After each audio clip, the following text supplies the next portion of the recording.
when my wife and I decided to go out and see a cabin, or it's not a cabin, well, I guess it is, a log cabin that my Uncle Okie was born in. So we headed down to West Virginia, another state quite a ways from here, where we could find that cabin.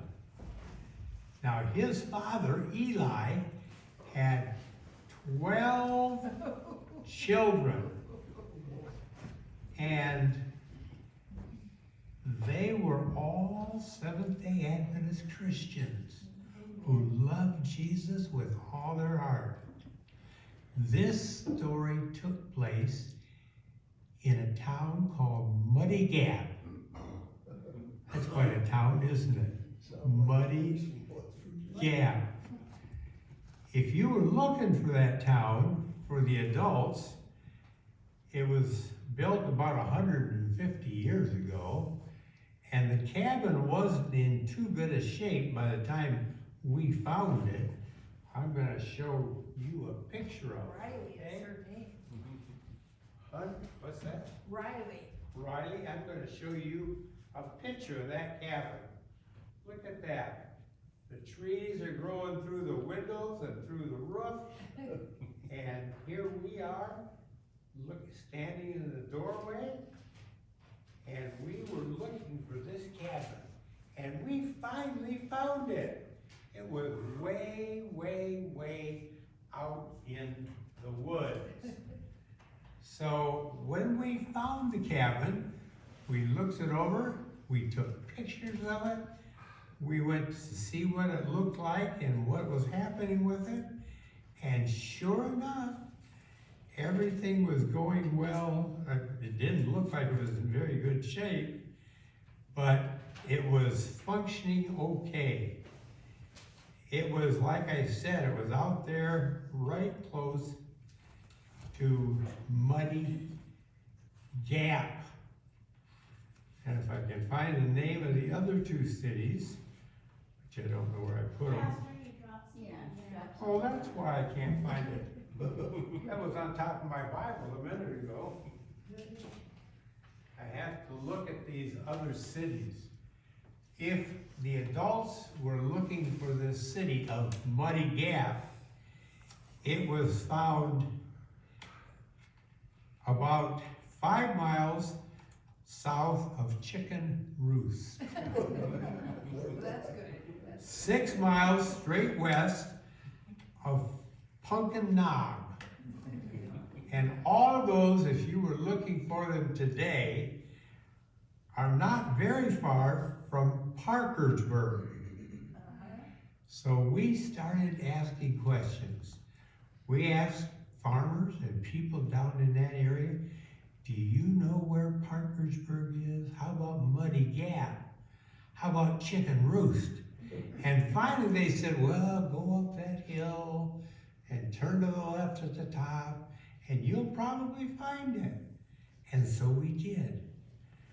We went out and we found the cabin that my uncle was born in. And my uncle, who was born there, like I said, they had a family of 12.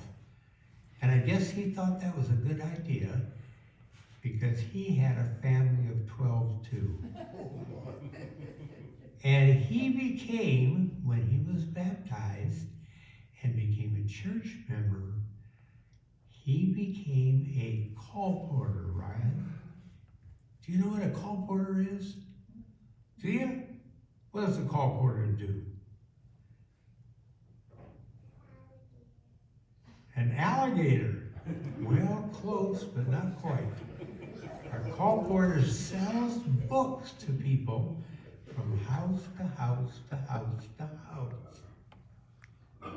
And after he was baptized, he began to sell books. You have to sell a lot of books to make enough to eat if you have 12 kids. But the sales went well, and he was a man who always trusted God. one day, he went out, just like he did actually every day, and he went to a stump in the woods near the town that he was selling in. And he knelt down by that stump, and he put his elbows on the stump and his face on his chin like this, and he began to pray. And he said, Lord, I just feel like you're trying to tell me something today. And I don't know what it is. You know that I took the train down here 120 miles away from my house just to sell books for you. But if there's something you're trying to tell me, would you send a little bird to give me a signal? And he had no longer said that. Then a little bird flew in out of the woods, landed on his head, jumped up and down 3 times, and flew off. And he said, Lord, was that the signal that you're trying to tell me something? What is it that you need me to know? Do I need to know, Father? And he had his eyes closed and he was praying.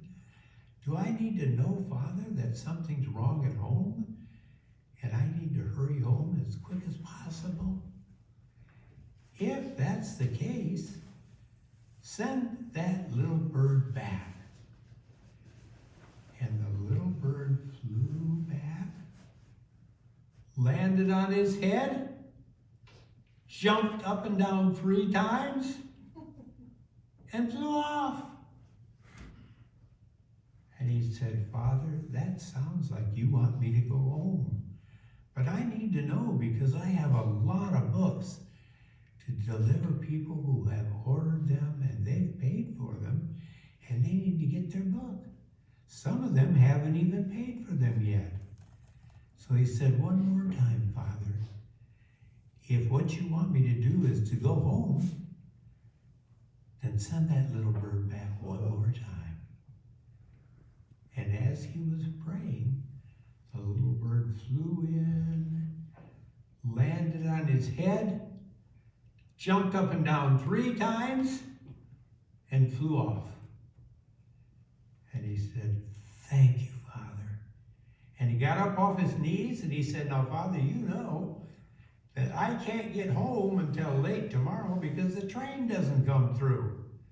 So I'm going to work as hard as I can for the rest of the day and into the night, and I'm going to take all of the books that I've sold and I'm going to deliver them to the people in these couple of towns around here.